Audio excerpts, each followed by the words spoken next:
We're going to do one more on our side, then we'll take a break and come back for the remaining members. The gentlelady from Wyoming is recognized. Yes, Director Wray, we have established that the FBI and other federal agencies met weekly with executives from major social media companies, including Facebook, Twitter, YouTube, Google, Microsoft, LinkedIn, and Yahoo and Verizon. Were you involved in any of those meetings, yes or no? I wasn't involved in the kind of meetings that you're talking about, or I didn't participate, I guess, in meetings like that. Okay. Are these meetings still occurring, and if so, how frequently? Well, right now, as you may know, there is a preliminary injunction that's been entered. Prior to the preliminary injunction, were these weekly meetings taking place? I don't know if weekly meetings occurred, again, before the injunction, but certainly we've been very open about this, engaged with social media companies. Does the FBI intend to continue to have such meetings leading up to the 2024 election to police election-related speech? Well, we're not going to be policing election-related speech. That's what you previously did.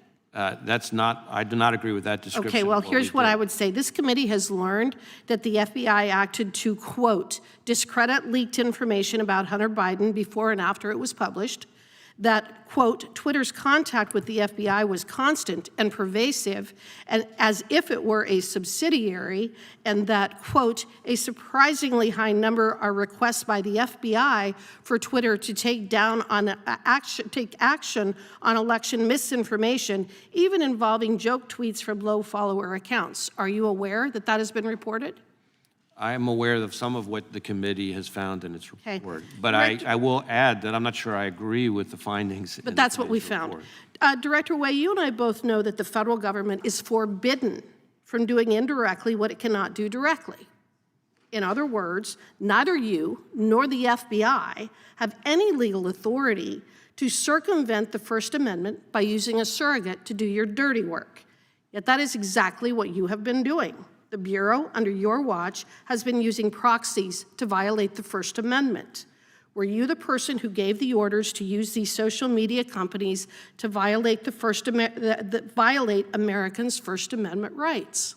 Again, I don't agree with your description of our engagement with social media companies. So who made the decision to use social media companies as a proxy to suppress the First Amendment rights of American citizens? Because I don't believe that's what we did. I'm not sure there's anyone that would have made such a decision. Do you really expect the American public to believe that you were not involved in the decisions related to using social media companies to suppress the First Amendment rights of American citizens? I can't help what people will believe or not. I can only speak to what the facts are.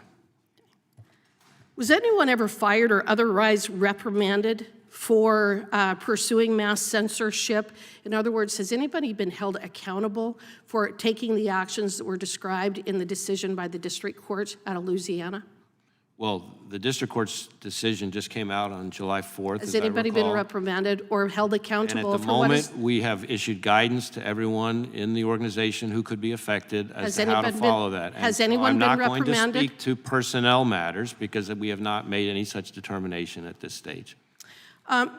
Mr. Wray, I have some letters from Lindsey Graham and Rand Paul that were sent to you on April 20th and June 20th requesting a meeting to discuss the Weapons of Mass Destruction Directorate's work investigating the origins of SARS COVID-19. Your office has never responded to these letters. Do you intend to respond to Senators Lindsey Graham and Rand Paul to find out more information about the origin of COVID-19?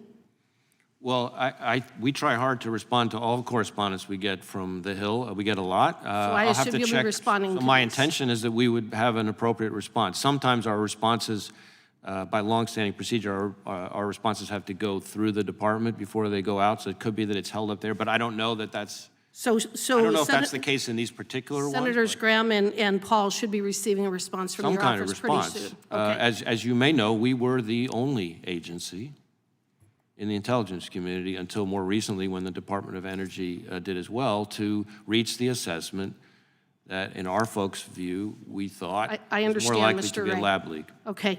Mr. Wray, from the Twitter files, Missouri versus Biden disclosures, the Durham investigation and report, and exposure and collapse of the Russian collusion hoax, The American people fully understand that there is a two-tier justice system that has been weaponized to persecute people based on their political beliefs, and that you have personally worked to weaponize the FBI against conservatives. I asked Mr. Durham about this, to which he answered, "I don't think that things can go too much further with the view that law enforcement, particularly the FBI or Department of Justice, runs a two-tiered system of justice. The nation can't stand under those circumstances." Director Wray, what are you prepared to do to reform federal law enforcement in a manner which earns back the trust of the American people? Well, first off, I would disagree with your characterization of the FBI and certainly your description of my own approach. The idea that I'm biased against conservatives seems somewhat insane to me, given my own personal background. As to how we are approaching our work of protecting the American people and upholding the Constitution, it starts with me having emphasized to all of our folks over and over and over again in everything we do that we need to do the right thing in the right way, and that means following the facts wherever they lead, no matter who likes it. It starts, then goes on from there to all kinds of enhanced procedures, safeguards, approvals, double checks, triple checks, record-keeping requirement, accountability policies, funding of new functions like an Office of Internal Audit that didn't exist before, the installation of an entirely new leadership team from my predecessor, and where I can take action, where we can take action to hold people accountable by removing people from the chain of command. Gentlelady's time has referring expired, people- Director. We're going to take a 30-minute break for votes. We will be back. I'm going to try to start right at 2:15. Unanimous consent to introduce Without to objections. the record. Without objection, so be entered.